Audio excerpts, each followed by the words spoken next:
Live from Monterey on California's beautiful Central Coast, this is the Ringside Boxing Show. I'm Dennis Taylor, welcoming you to join me and my expert analysts, Travis Hartman, Rizwan Zahid, and John J. Responsi today and every week for the hottest, sweatiest show on the West Coast. And now, from Studio 1A, it's the Ringside Boxing Show. Welcome to the Ringside Boxing Show on the Grueling Truth Sports Network. I'm Dennis Taylor, and we've got an interesting show planned for you today.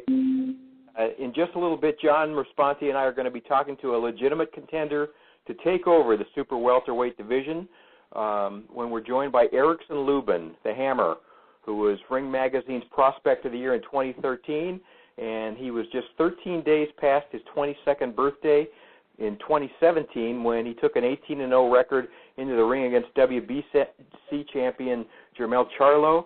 Erickson walked into a huge uppercut in the opening round of that fight, and he got knocked out. He's now training with Kevin Cunningham, and he is laser-focused on becoming a world champion. This is a thoughtful and articulate kid, and he'll talk to us during the second half of today's show about his life and his career in boxing. That's about maybe a half an hour from now, so stay with us. Paul McLaughlin, our British correspondent, is not with us this week, so we're going to kick it off, as we always do, with some insight from our expert analyst. Travis Hartman's a professional boxer. He's a trainer, and he's a promoter from Osborne, Missouri. He's now living and training in Orlando, Florida. Rizwan Zahid is a boxing journalist from Toronto. He's also a story editor for TSN, which is Canada's version of ESPN. And John J. Responsi is chief lead writer for MaxBoxing.com and DogHouseBoxing.com. And John and I are co-authors of an Amazon bestseller. It's called Intimate Warfare, the true story of the Arturo Gatti and Mickey Ward boxing trilogy. Okay, so guys, there is a boxing card on Showtime this coming Saturday, and the headliner is a women's world title fight between Claressa Shields and Christina Hammer. With 4 middleweight belts on the line. Shields is a 2-time Olympic gold medalist from Flint, Michigan, 8-0, 2 knockouts as a pro, and she holds the WBA and IBF title. Christina Hammer is from Kazakhstan, and she's a resident of Germany. She's 24-0 with 11 knockouts, WBC and WBO champion. The problem with women's boxing, and we've discussed this in the past, is a real lack of depth. You might have a couple of fighters at the top of a division, but beyond that, it's usually pretty much of a barren wasteland. These two women are both top 5 pound-for-pound fighters, and they're legitimately in the same weight division. This is a bona fide battle of the titans in female boxing history. What we're going to find out, though, is whether boxing fans are really welcome to embrace women's boxing as a main event on Showtime. John, how much of a risk is Showtime taking by elevating Shields and Hammer to feature fight status? And they've been doing this with women, female fights. I think this is maybe the second or third one. But what do you think? How much of a stretch is this for Showtime audience-wise? Well, I don't really see it as a big risk because I think they had to do this anyway because they were committed. And if they didn't, then they would look foolish. And if they wanted to show that they really believed in women's boxing, they have to do this, and so they're doing it. I guess we'll find out quite a bit about the interest level. This would be considered a super fight, obviously. In the women's boxing, it is a super fight. If these were men with their records, this would be a super fight. This would be a fight we would have been talking about for quite a long time. Whether it is a super fight is another story, but I like the fact that Showtime is doing this. You and me, Dennis, and others have been supporters of women's boxing, and Shields and Hammer are talented fighters. Shields more, I believe, but I like it. I think they're showing that they want to believe in it. They hope that people will watch. The big question is, what will be the audience viewership? I think there will be quite a few. I think it'll be okay, but, you know, it's never really caught on. If we remember, the only times it ever really caught on was when Christy Martin and Muhammad Ali's daughter Layla was fighting. That was when the interest level seemed to go up quite a bit. Here, yep. The only one that has captured a lot of imagination, though even more, I think, is Katie Taylor. And she's a tremendous fighter, but the fact is that it's not always just talent, because Shields and Hammer are both very good. Like I said, I think Shields is better.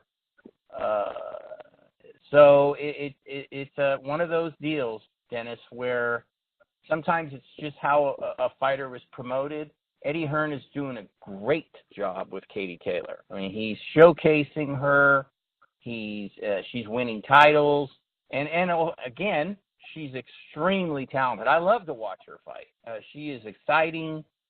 She's got a great personality, so that's part of it too. So, again, not a big risk, but it could be very revealing about these fighters and women's boxing. Travis, you're a boxing trainer, and you work with some female fighters. You've been around the sport since you were a little kid. How much has women's boxing evolved in recent years? Are the women ready to impress under the brightest lights?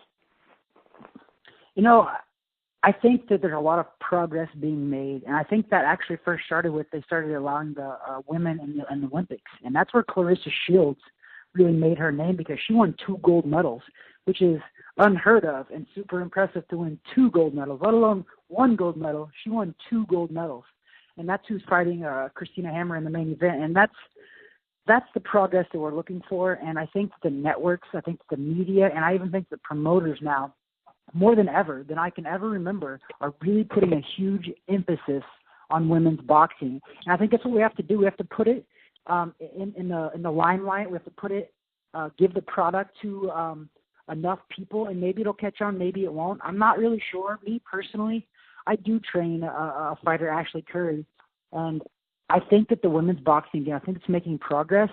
I don't know that it's ever going to hit the high like men's boxing does, just because, I mean, most people want to see beautiful women in pageants or in other things, not necessarily bloody and beating each other up. So that's the only setback. But I think, as we all know, this world is forever changing, and women are doing different things now. Women are doing the things that men do.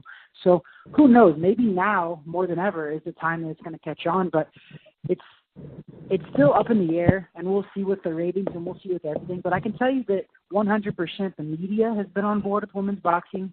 The promoters have been on board with it. I mean, we have people like Top Rank that signed their first ever professional women's boxer in Michaela Mayer. Oscar De La Hoya did the same thing with, I forget her name right now, but she went out, she was pregnant, and then she came back now. But, oh my gosh, I forget her name so much. You guys know who I'm talking about with Golden Boy? She just signed, oh my goodness, I can't remember her name. No, I don't.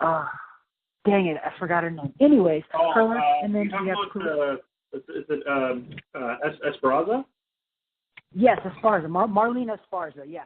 So yeah. Everybody, all the major promoters like Top Rank and Bob Arum, they signed Michaela Mayer. Golden Boy signed Marlene Esparza. You know, now we have Clarissa Shields. So I think everybody is doing their part in trying to promote women's boxing. So we'll see if this fight delivers. And by all means, this is a mega fight, for men or women. This is a huge fight. You have an undefeated Clarissa Shields, who's a 2-time Olympic gold medalist. You have Christina Hammer, who's been in the pros for a while, and she's 30-something-0. This is an amazing fight. It's a great fight. I think the only thing that will hold this back is if Clarissa Shields just blows her out in 1 or 2 rounds. I think the best thing for women's boxing right now would be for this just to be like a knockdown, drag-out fest, maybe even like a split decision victory for one of them. That way we can see it again. Because, like Dennis was saying, there's not a lot of depth in the women's boxing division. So if Clarissa Shields just completely annihilates Christina Hammer, what else is there? Where does she go from there? And that's the hardest part right now. It's not that we don't want to see women fighting. It's that where does Clarissa Shields go? Because by all means, this is the top of the top. This is the woman that's been ruling this division for a long time in Christina Hammer. So if Clarissa Shields blows her out, where does she go? Who does she fight next? I don't even know. I really don't know who else is out there for her to technically fight, because they've been building this fight up for a year or so. And if she beats her, and she beats her convincingly, where do we go? I don't know where we go after this for her. That's the only thing. Cecilia, break. Yeah, and Riz, even if she doesn't beat her convincingly, the closest, I mean, there aren't any other great middleweight fighters out there besides these two. they're going to have this welterweight, Cecilia Brækhus, who's undefeated and 37, 38 years old, come up 2 weight divisions to fight the winner. She's done it. She will do it. She will do it. Okay, cool. What do you think is riding on this for every girl and woman in the sport, Riz? What do you think it will do for women's boxing if, like Travis said, these two put on a sensational show? And what do you think there are the potential consequences if they give us a really dull fight in a main event like this? There's a lot of pressure on these two women. There's pressure that just goes well beyond the standard, fight. Where Travis can speak on this a little more, but fighters have enough pressure on them to begin with just to go out there and perform, but they're never representing an entire demographic, and then some, because they're not even representing their division. This is not even like when the heavyweight division was bad and the heavyweights were like when there's a good heavyweight fight. This is well beyond any of that. So this is a lot more difficult. So I think you have to take a look at how how this is going to be perceived. But I think it's funny to hear you guys comment. It's almost, you guys are acting like it's a foregone conclusion that Shields wins, and I don't think that's the case at all. Especially even the betting odds. The betting odds are actually, I think, slightly favoring Hammer at this point. Really? Well, yeah. She's fought. I'd argue she probably fought the higher level competition. She's been around a little longer. I think she's fought closer to this magnitude because I feel like in Europe, the fights she's headlining and is on the undercard of are still larger fights. But I think the other thing is I'm looking at the undercard. I don't think they did this card any favors by not really putting on a couple great fights on the undercard. I think if you did that, you would naturally attract a lot more attention to the main event. And because of that, I don't think they're really doing it justice. So it would be a shame, especially if it is a great fight. But I agree with what you guys were saying. It's almost a dominant victory for either really doesn't do a lot here, right? Unless it was, it is something so crisp. And actually what Travis said, if Clisser blows her out, actually I don't think that's a bad thing because we see a knockout. And I think that's been the biggest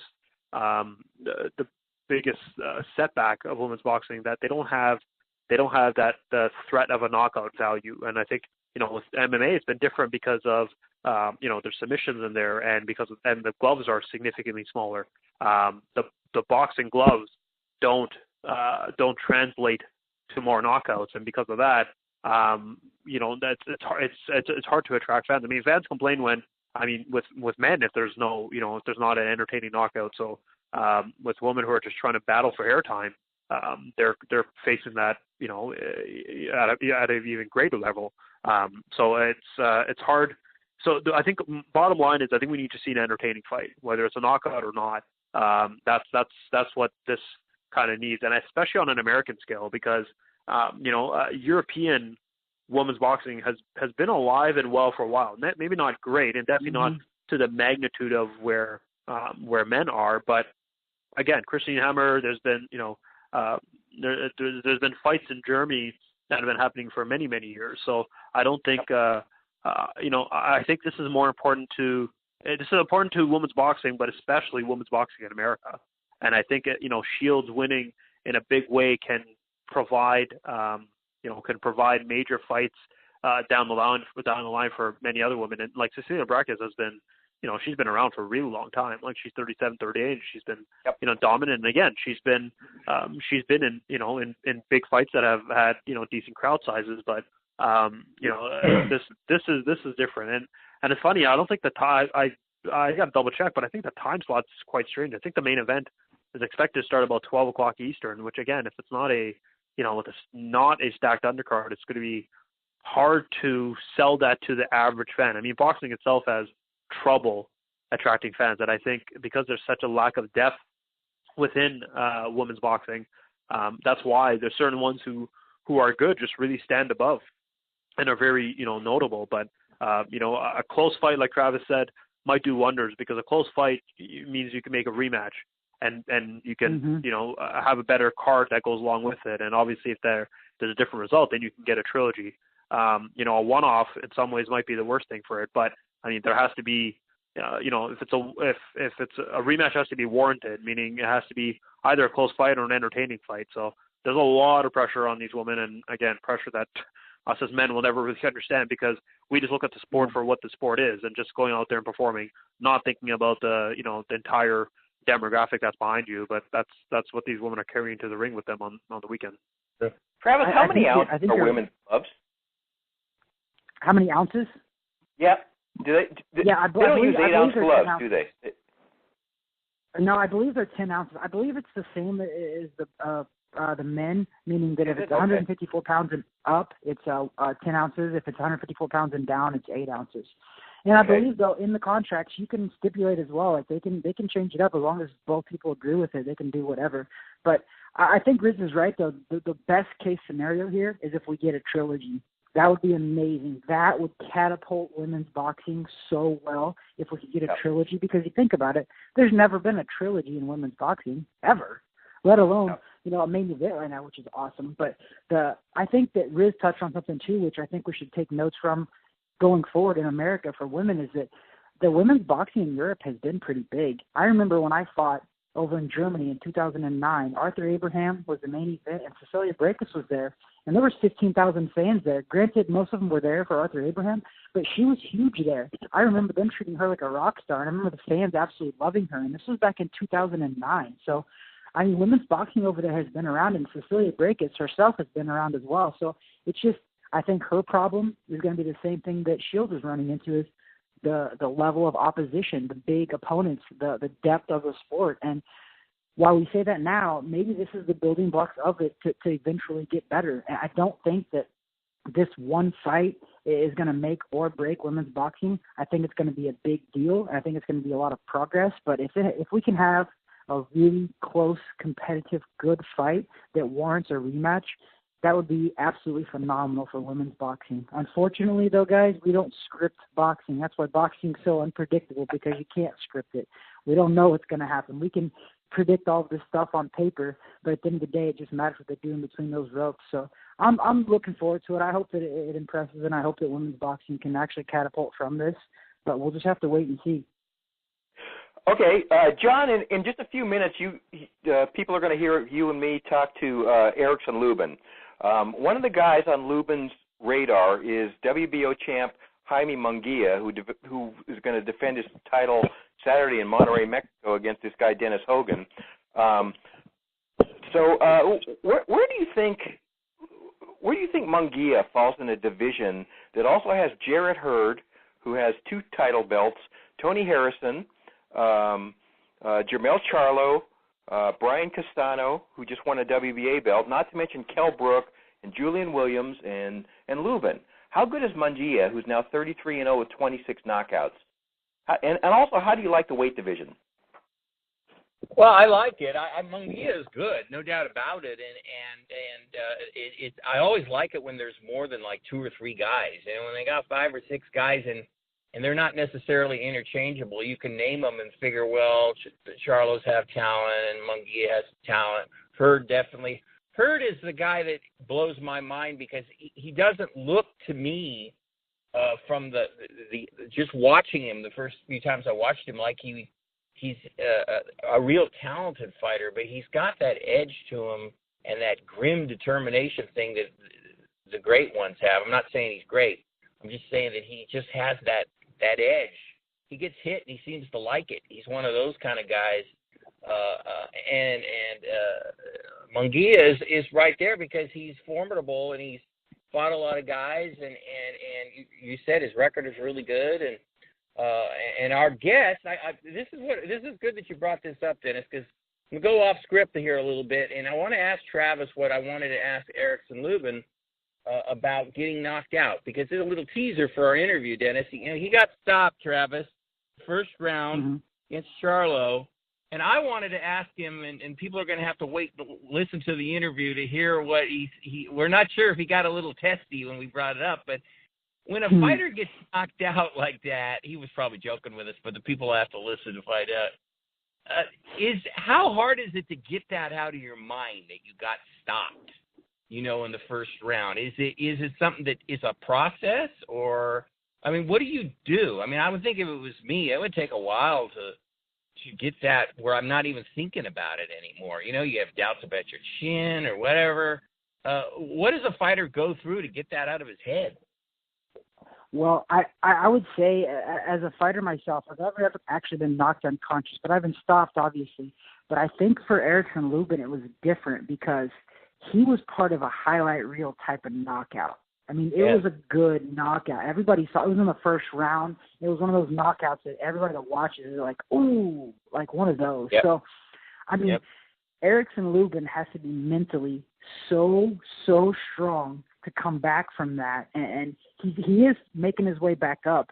But it's going to tell if he's special or if he's not special, meaning that he did get caught. We all know that he got caught. We know that he's better than a first-round knockout to Charlo. He just got caught. He did. He just got caught cold in the first round, and that it actually can happen.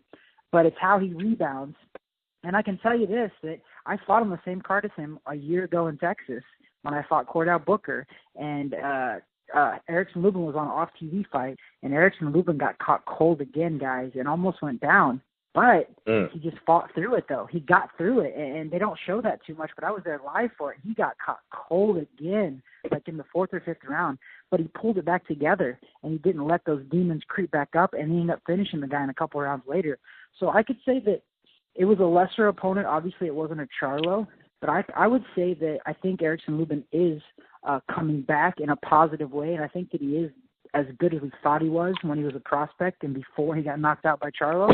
But we'll see, John. I mean, it's such a good question because it was a highlight reel type of knockout. It was one of those knockouts that you know that Lubin can be watching TV and they might just randomly show up, and he'll have to see himself getting knocked out. And that's the hardest part because you can't dodge that. That stuff can come out of anywhere because it was a highlight reel knockout. It's a knockout that Showtime's going to show. It's a knockout they're going to show because it was that good of a knockout. So he's got to be mentally tough and get through that and just know that, hey, it happens sometimes. But we'll see. I believe in Lubin a lot, but there's just something about him that I don't know why he's so good, if that makes sense. It's when I watch him, I'm like, he's really good and he does a lot of stuff, but for some reason I'm just like, I don't know why he's so good. And it's just, I still have some question marks about him. So I'm curious to see his career going forward after such a brutal knockout from Charlo. Yeah. Okay, so here's an interesting question for you guys, and I'll throw it to you, Riz, and then I want Travis to weigh in on this one too. Canelo Alvarez and Daniel Jacobs just had their 30-day weigh-in on Friday. Canelo's already down to 168.2, and Jacobs is up at 175.4. The fight's at 160. Is 15.4 pounds a lot for Jacobs to trim in a month, first of all? And is it surprising that Canelo is already as trim as he is? Could that be an indicator that he might be overtrained for this thing at this point? What, if anything, do those weights tell you guys? Riz, you go first, and then we'll go to our fighter here. Well, it's a little weird. To be honest, I never look at the weight as a huge indication of much. Jacobs is a big guy, but what surprised me is Jacobs already looks pretty damn lean, so it's not like he's carrying, excess weight. I remember when Kell Brook was weighing in for Golovkin, Kell Brook was at the same thing, 30-day weigh out. He's 175, and this is a guy who was going up 2 divisions. Now, Brook has always been known as a guy who cuts a lot of weight, and he looked in really good shape at weighing in 175, but not as lean as Jacobs does. There's also I got to double check, but there's some indication that there's a huge rehydration clause, and I don't think Jacobs can even come in above 168 or 170 as it is. So I'm curious to see how they're planning to make weight and also not rehydrate too much, because he's already at 175 right now, and I can't really see where else he needs to lose some weight. Canelo, for the most part, he's never really out of shape. He's stocky and he's got a good amount of muscle mass, and he has, he's really built almost built like a running back, right? He has very fast twitch muscles, and he's bulky, but he's not, he has quick speed bursts, as we've seen. So it's not a surprise to see him this lean, but he's 30 days out. It is a little surprising, but maybe it just means that he hasn't really, ballooned up in between fights. I guess he kind of had his own debut was kind of an easier fight for him anyway, so he didn't really have to, he didn't have to get out of shape. He was kind of already a few pounds over compared to the Golovkin fight anyway. So So for Jacobs, it's interesting. I'm wondering, because you guys remember, obviously, against Golovkin, the way Jacobs structured his weight and his weigh-in, it was very, very strategic. It wasn't simply make weight, go out and fight. They were very strategic of how they wanted to approach the fight, what size they wanted to have on Golovkin. That being said, with this rehydration clause and all that, I don't know how he'll be able to manage that. I don't know. I mean, the other thing is the rehydration clause depends what time I guess they're going to weigh him at, and maybe after that he'll add on some more pounds with excess water and all. So maybe he's almost treating him like two different weigh-ins. And the other thing is, I mean, Golovkin has always been a 160-pounder, no more, no less, no, he pretty much 30 days out, he's 166, like that at the absolute most. So his weight has always pretty much stayed the same, where Canelo has always been a guy who's been ballooning up after the weigh-in. So he's always been known as a very, very big, junior middleweight, if not middleweight. So I don't know if the size advantage that Jacobs had against Golovkin will happen against Canelo. Maybe in terms of height and range a little bit, but definitely not in terms of just simply weight. So, but again, they did it very well in the Golovkin fight, and I think that's one major reason he was able to make that as close as a fight as he did. And a lot of people thought he won. I'm sure they have something in mind, because I think they understand that, with Golovkin and Canelo being somewhat similar sizes and body types, they understand that, Jacobs has something unique that those guys don't, because Jacobs has always been a very raw athlete, like more than anything else. And I'm wondering how, I know they're going to use it to their advantage, but how they're planning to do that, I think, and what appears to me at least, is that they're focusing on pretty much two different weigh-ins. They're going to have the weigh-in, and they're pretty much from there, they're not going to rehydrate much for the rehydration weigh-in, and then after that, he might pack on some more pounds. So, I mean, I guess depends what time that second weigh-in is, but they're being very, very strategic in their weigh-in, and honestly, good on them, because I think that is what could be a major advantage in this fight for Jacobs.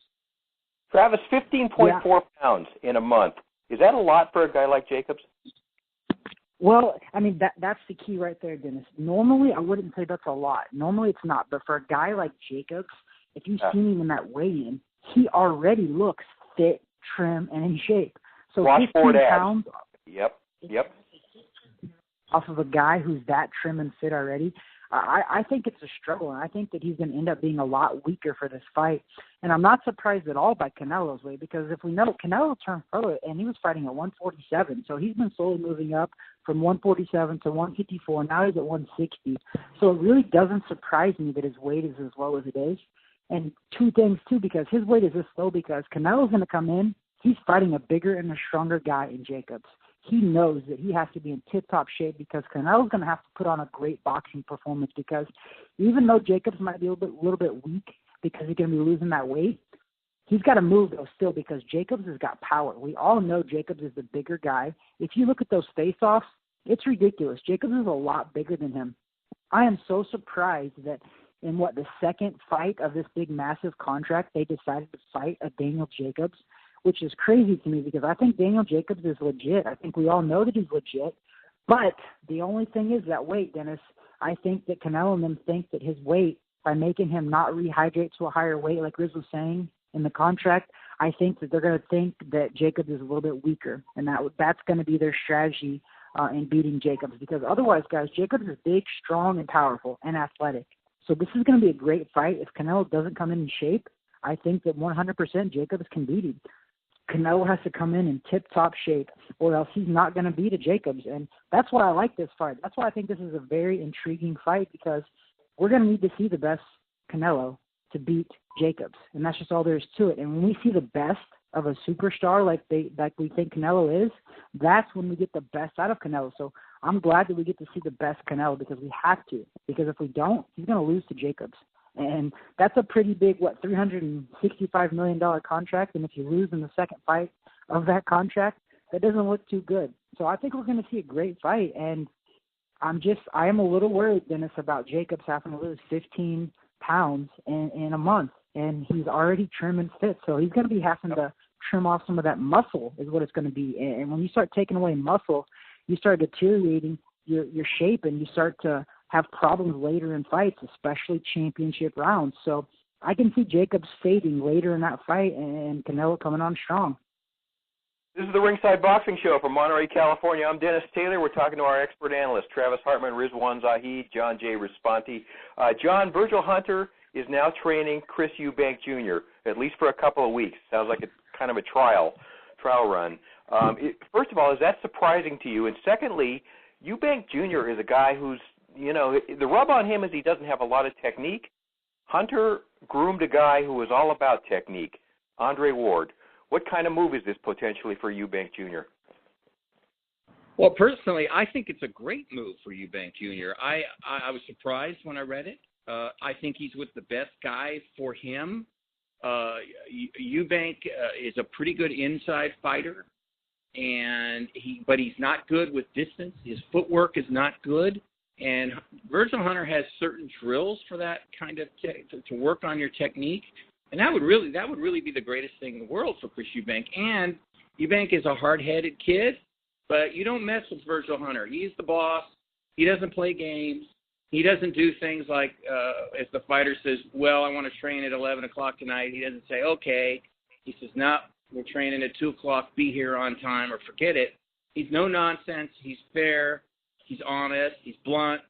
And that's probably the best thing that Eubank needs right now. So it's going to be up to Virgil, I think, and from what I read, it sounds like they're getting along very well. Virgil doesn't want to rock the boat, I'm sure, because Eubank has a trainer back in the UK. But for Eubank, if he wants to get better, because he did look better in his last fight, which says a lot about him, he can lose and learn, which works in life, works in boxing. So getting with Virgil, learning to be a little more cerebral, and then Andre Ward is always around the gym. I mean, I think it's a great thing for Eubank, and it shows some maturity. And like I said, it's win-win. I mean, even hanging around like he's been doing, just working with Virgil for the last few weeks, and watching Amir Khan and sparring with everybody. I mean, that's all fantastic for him. So kudos to Eubank if it was his idea, and Virgil Hunter would probably be the best trainer for him again, because he could tweak certain things about Eubank's style that nobody likes, and Eubank, I think, as long as he's willing, and I think, like I said, he would listen to Virgil Hunter. He might not listen to somebody else. Didn't even listen to his dad very much, which I guess isn't very much a surprise, fathers and sons, but it doesn't work out a lot of times. Here, I think Virgil can tell him now that your feet are in the wrong place, and instead of looking at him like, look, I'm the fighter, you're just the trainer, I think, okay, based on, obviously, on Virgil's resume. So I think it's a great decision by Eubank to do this. Okay, Travis had to scoot. Last question goes to Riz. Sergey Kovalev is likely to fight Anthony Yarde next, it looks like. There's a purse bid on April 15th. Yarde's ranked number 1 by the WBO. He's 18-0, 17 knockouts. But, man, I'm looking at his record, and he hasn't fought anybody that I've ever really heard of. Is this going to be an easy night for Kovalev? I can't say it's going to be an easy night. Anytime a guy's coming from an Olympic team, he's not, it'd be foolish to just write a guy off, right? We've seen a ton of times where, guys fight bums and then step up and still look great. Andre Ward was that. Andre Ward, up until he entered the Super 6, I mean, can anyone name one of his top opponents? Because I definitely can't. But, he obviously had a certain amount of pedigree and was, and was obviously a talented enough fighter that we shouldn't have been too surprised when he actually came onto the scene. So, Yarde, he's a big dude. We've seen that, obviously. But it'll be interesting. It'll be interesting to see what, Kovalev has left, because I don't think the last fight, time will tell, but was it a good comeback from Kovalev, or was it more Alvarez was, just not as good as we thought he was? Because if you're obviously in the first fight, Kovalev was winning that fight before he got clocked also. And, if you're looking at Anthony Yarde, a guy who was, 17 knockouts in 18 fights, regardless of the level of opposition, you can say this guy definitely has power. What happens if he lands on Kovalev? That being said, Kovalev I still maintain is a very, very underrated boxer. he still has incredible skills. He's still, he's always been a very good boxer, and I think people always just never really thought of that because he was a guy who had, the ability to just lay people out. I don't think Yarde has ever fought a guy with the power that Kovalev has. I don't think he's ever, taken a shot. And it'll be interesting. This is a fight where it's really hard to gauge right now, and it's going to be hard to gauge after the fight happens. If Kovalev knocks out Yarde, and Yarde 4 years from now becomes a legit title holder, how great does that look on Kovalev's resume in hindsight? That being said, if Kovalev beats him and Yarde doesn't ever become anything, then that kind of says a lot too. But in a kind of very weird, backward sense, this almost reminds me of Calzaghe and Lacey a little bit. It's just one guy who's going through fighters left, right, and center, but no one really knows who this guy is. And some people just think he's going to, wipe the floor with the older fighter because, Kovalev's not young. Kovalev's been boxing for a really long time as a pro, and then you think about his amateur background, pretty much he's been, boxing for 25 years. At the age of 36, I think that's a pretty fair assessment. But, he's 36, but I think the recent training moves that he's done, and I think I don't think the Andre Ward fights humbled him, because I think in his mind and a lot of other people's mind that he won the first fight.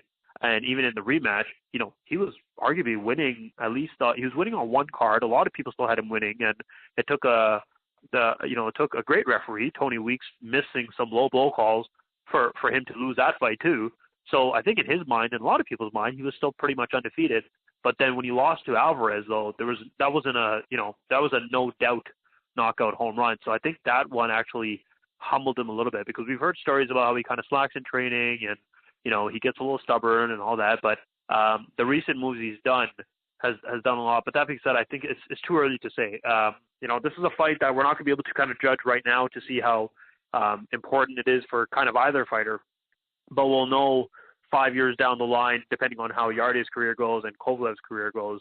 But it's anytime there's an older veteran now taking on a young guy, it's interesting to see how the old guy deals with it, because I don't think Kovalev has the same aura that he did before. He's not feared the way he was before, which is ironic because I think Yarde's whole kind of reputation is built on being the brutal knockout fighter, and I think he probably has that for him or anything else. So ironically, Sergey might need to channel his inner Andre Ward against a guy who is probably crushing opponents more than he is. As funny of a reality story that's going to be. Kovalev.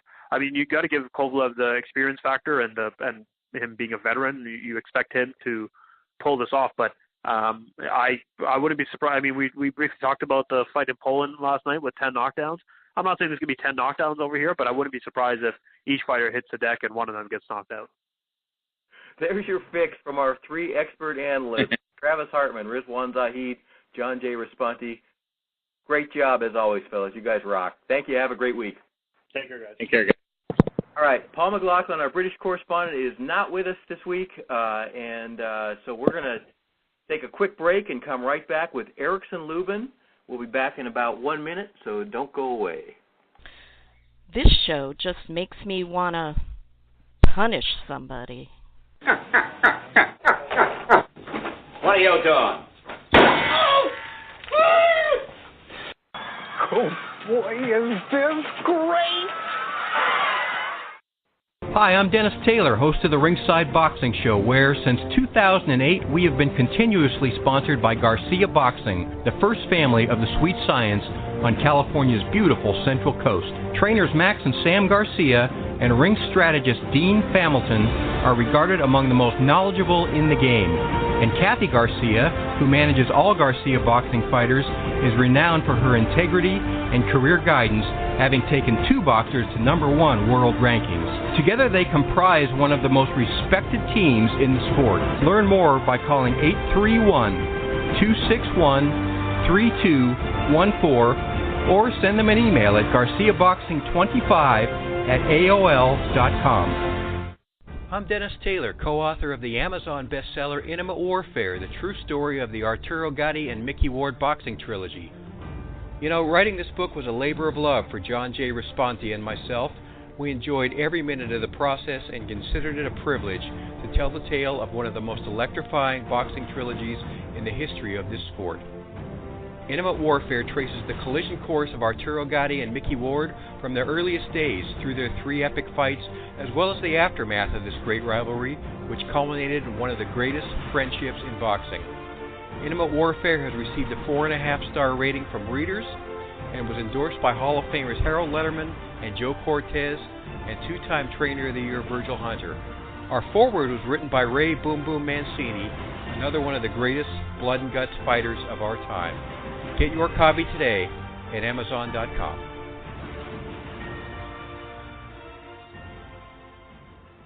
Hello, this is Devon Alexander the Great, 3-time world champion, and you are listening to Ringside Boxing Show. Welcome back to the Ringside Boxing Show on the Grueling Truth Sports Network. I'm Dennis Taylor with John J. Responsi. Today's featured guest was named Prospect of the Year to the Ring Magazine in 2013. He lost to Jermell Charlo in a WBC light middleweight title fight in 2017, and he's worked his way back into contention. Erickson Lubin, the Hammer, is 20-1, and he's ranked number 4 by the WBC, where Charlo recently lost his title to Tony Harrison. Most recently, Erickson became the first fighter ever to stop Ishe Smith. Smith retired right after that fight. That was February 9 in Carson, California. Erickson, welcome to the Ringside Boxing Show. Thanks for finding some time for us today. How are you, sir? I'm good. Thanks for having me, man. You bet. So that victory over Ishe Smith was your first fight with Kevin Cunningham, your new trainer. How was training with Kevin different from what you were used to? What did he do for you? Like I said before, Kevin's a straightforward trainer. He doesn't make any shortcuts. You know, he's a real strict trainer. So it was a little different because, you know, just being out here with Kevin, you know, we had a real tough training camp. We had to relocate to Vegas, and you know, we were at it for a few months. You know, it just wasn't a regular 8-week training camp. We were at it for a few months. And that's what we're doing now. I'm actually headed to the gym with Kevin right now. So, you know, Kevin, he likes to go to these fights and he likes to be, you know, fully prepared. He doesn't want to have no doubt in his mind, or he wouldn't take the fight if he doesn't believe that, you know, the fighter could come out on top. Do you feel like you were a different fighter in certain ways against Ishe Smith? Did Cunningham make some changes in your style or your technique or your mental approach or anything like that? No, he just tweaked everything. And you know, I don't feel like we really changed my style at all. You know, just my ring. I feel like my ring IQ, just being with Kevin, you know, he turned up my ring IQ a notch, and you know, I just felt like I was I said I was gonna make Ishe look old, and you know, that's exactly what I did. I don't feel like I knew I wouldn't get the credit, you know, for being the first dude to stop him. You know, now everyone's making the excuse that he's old. You know, he's been old. He fought Tony Harrison while he was, I guess, old, and he did the same with J-Rock and gave them very tough fights. But, you know, I just felt like I was a step ahead of him. You know, I just threw punches that he couldn't see coming. Mm-hmm. Two of Cunningham's best-known fighters, Corey Spinks and Devon Alexander, are southpaws like you. How much did that weigh into your decision to start training with Kevin Cunningham? That played a big part because, you know, I've actually knew Kevin for he actually commentated one of my fights. I chopped it up with him before, you know, down South Florida, and you know, I did my homework. I seen that he trained Devon Alexander. He took him to the mountaintop, you know, made him the fight champion, and he made Corey Spinks the undisputed champion. So I seen that, and I actually seen him work with Broner and also Javante Davis, and then you know, I chopped it up with him a few times, and then, you know, that was like, you know, the icing on the cake after, you know, actually speaking to him and seeing the type of trainer he is and the type of person he is, and, you know, I definitely needed that. Yeah, Erickson, you know, your career was on a huge roll until you ran into that big shot in the first round of your WBC title fight with Jermell Charlo in 2017 in Brooklyn. You basically look back at that moment as a rookie mistake, or what? What happened there? Next question. Next question. All right. Okay, whatever you want. Okay, that was your only loss. I answer that question a lot. It's boxing. You get caught. It's boxing. You get caught, and I made a mistake, and I definitely had to pay for it. Would it have been different if I didn't get caught by that shot? I think so. But right now, it's just a rebuild process, and we'll definitely end up running into Jermell Charlo, and the near future, not just the future, but very the near future. So we'll be able to see him soon, and I just promise that it'll be different this time. Yeah, and I've asked a lot of fighters this question, and like you, they probably don't appreciate it, but you did learn something, right? So I mean, I've had so many fighters tell me, John, it was tough, but I did learn something from that. So is that how you feel? You'll obviously be a different guy when you fight him again. Yeah, you have to. You can't go in there, the same person, and the same thing will happen. I definitely feel like me relocating, getting out of my hometown, getting with Kevin Cunningham. I just made a defensive mistake. It wasn't too much offensive mistake. It was definitely a defensive mistake. And I feel like those mistakes I don't make anymore. Just being with Kevin, he tweaked my game a little bit, defensive-wise, offensive-wise, foot movement, head movement, everything. So, when it comes to that time, then, I'll just be able to show and prove rather than talk about it. Okay, so what was your reaction? This is a good question. What was your reaction last November when both of the Charlo twins missed their anti-doping test? It wasn't a failed test from what we read. They just weren't around when the VADA anti-doping people came looking for them. But that doesn't look very good, Do you feel like that put a cloud of suspicion over their heads? I don't know. I really don't care. I really don't care. That's their problem. They gotta deal with the WBC on their own. That's not me. I don't miss drug tests. I don't, none of that. Okay. Jermell lost his world title fight in his very next fight. That was in December against Tony Harrison, who won a unanimous decision. Jermell, of course, felt like he was robbed. What were your impressions of that fight? I thought Jermell, when I first watched it, I was watching it live. I thought Jermell beat him. I'm not gonna lie. I thought Jermell won the fight, but I ended up watching it, a few times. I was just watching it the other night at 5 a.m. And I was actually, judging every round, seeing, just being a judge myself. And I feel like Tony did enough to beat him. I think Tony definitely did beat him. He boxed smart. He used his jab. Just the basic. He uses basics that people tend to forget about, and it played to his advantage because I was listening to the commentators and they just made it seem like it was a shutout when it really wasn't. And then I'm glad the judges were able to see that and actually score it the right way because a lot of people might feel like, oh, you got to take it from the champion, but then again, it's boxing. You can't really misjudge a fight just because someone's the champion. You got to judge it fair, and that's what keep the sport alive. We're talking to Erickson Lubin on the Ringside Boxing Show. He's a super welterweight contender. Erickson, you sparred with Tony Harrison a few years back. And I think you told Boxing Scene that you gave him an ass whooping that day. I'm guessing you both have come a long way since then. What kind of matchup do you think it would be today? I feel like I definitely got better, and I'm sure he feels the same way, but I feel like it'll probably be the same way the sparring match was. What happened in sparring?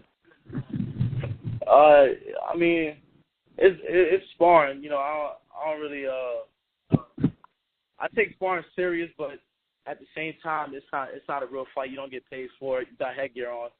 But I definitely did what I had to do. He came into my gym. I guess he was out of shape. He was hanging out in Miami or whatever, and he came into the gym he said he wanted to spar the best guy in his gym. So I laced my gloves up and gave him a little nice ass whooping. You know, when you fought Charlo, you never really had a chance to implement whatever your game plan was. You talked about this a little bit. If you get another shot at him, how will you approach the fight this time? We'll just see when the time comes for real. I felt like that first fight, I was actually winning that first round. If you guys watching,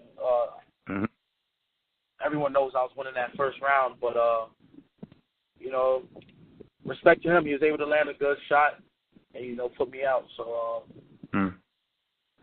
you know, I was never really able to, you know, let go. You feel me? I wasn't really able to show him the skill and, you know, implement my game plan that we had drawn up. You know, it was the first round. You know, that they always say that the first round in boxing is always the most dangerous round.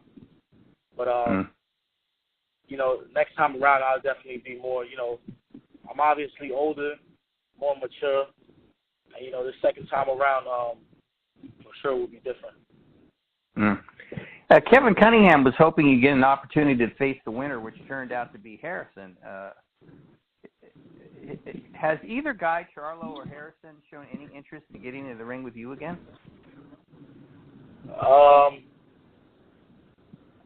I don't know. I don't know. I think they're about to fight again. So I guess they're like, you know, focused on each other. Makes sense. Makes sense. Yeah. Okay. Meanwhile, you and your trainer seem to be angling for a fight with the WBA Super Welterweight champion Brian Castano, who fought Lara with draw on March 2nd. What is your impression of Castano, Harrison? He's a tough guy. You know, I can't really, you know, take nothing away from fighters. You know, he's a real tough guy. He looks pretty strong. You know, I was at that fight with him and Charlo, and not Charlo, Lara. And he really pushes on the gas. Tough guy. I can't lie. He's a real tough guy. And I'd love to get in the ring with him. I think it'll be an exciting fight, fan-friendly fight between me and him. Yeah.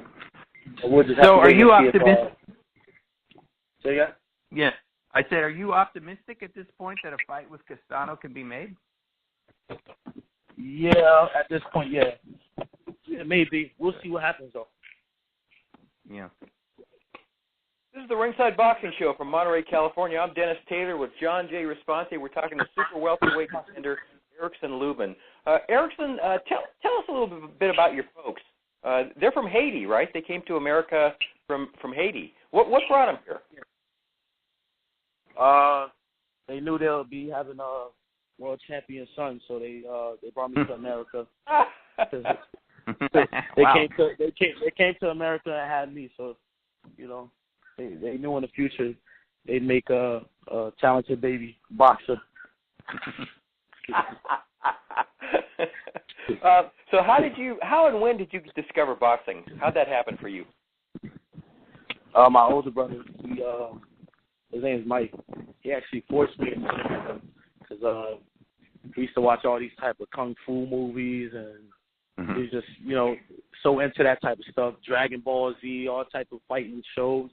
And then there was a gym. It was a gym right up the street from us, probably like 5 minutes up the road, and it had everything. It had boxing, it had kickboxing, and it had karate. So my brother, he stood probably like 3 days into karate. He did like 3 days of karate, but they said, you know, he would actually, you know, in karate, you hit him once, and then you got to stop.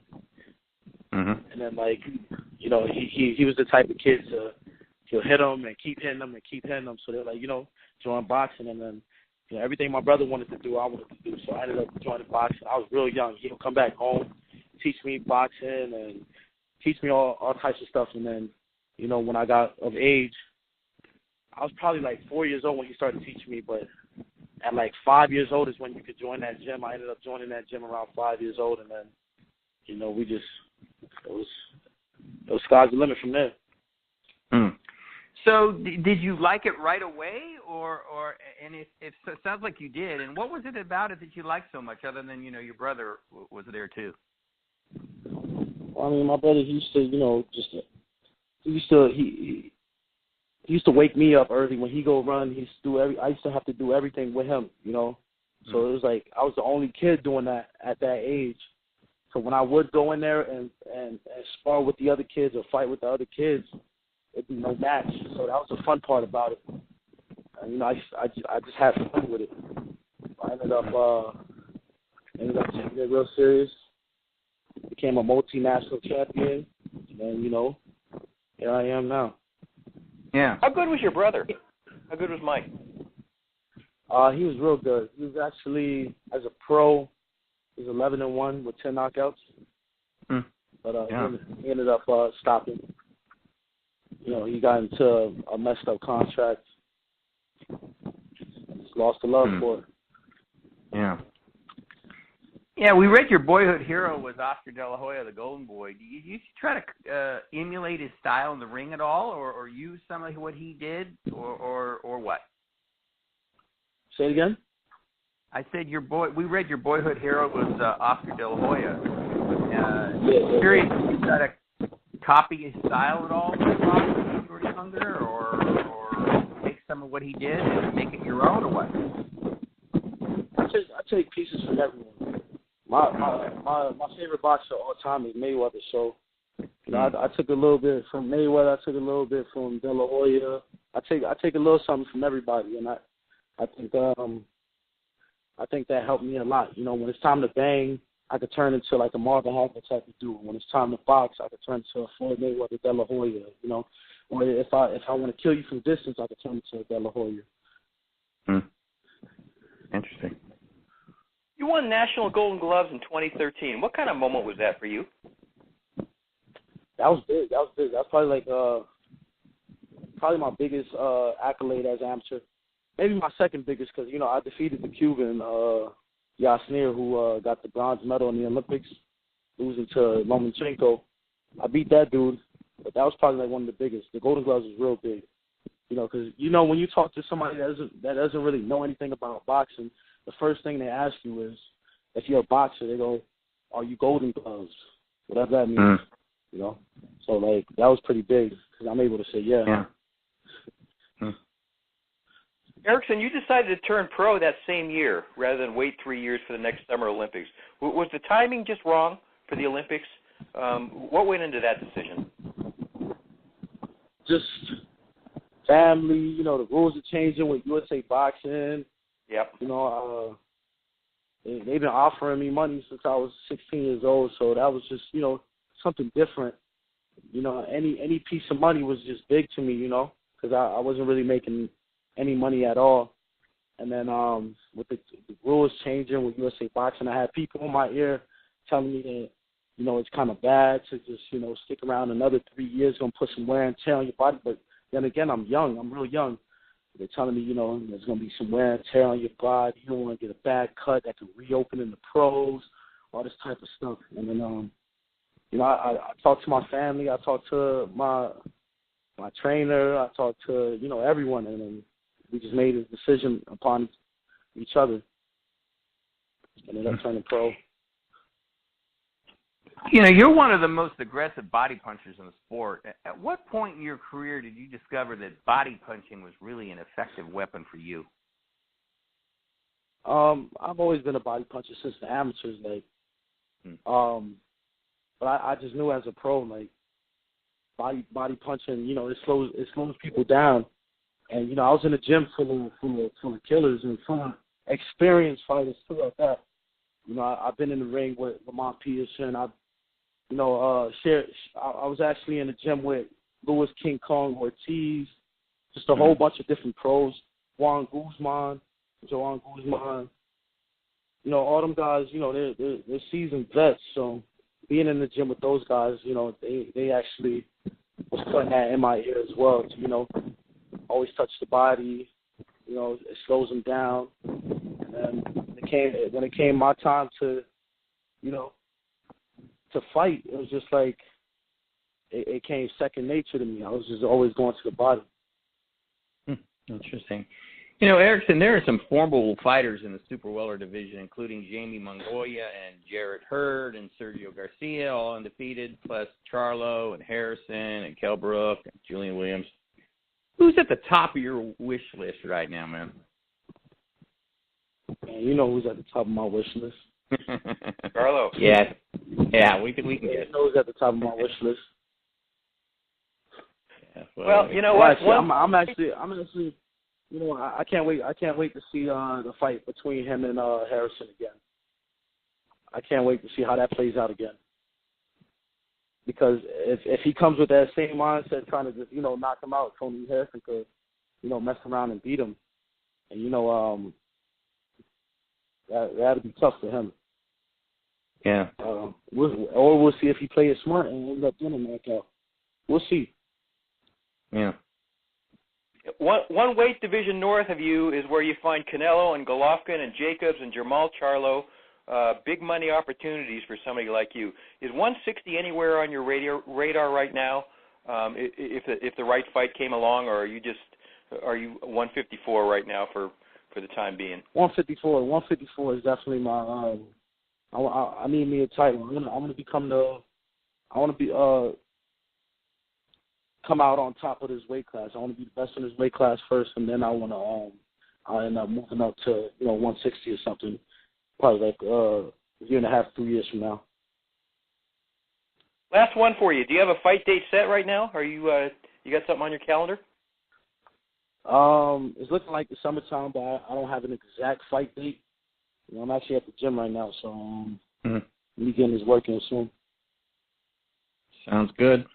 All right, man. Erickson Lubin is 20-1, and he's back in the hunt for a world title shot at 154. Erickson, best of luck to you, and thanks so much for making some time for us today on the Ringside Boxing Show. Thank you guys, man. Thanks for having me. Thank you, Our pleasure. Erickson. Good luck. Erickson Lubin on the Ringside Boxing Show. Hey, do you like this show? Do us a solid. Tell your boxing friends about us. Post Ringside Boxing Show on your social media platforms and help us grow.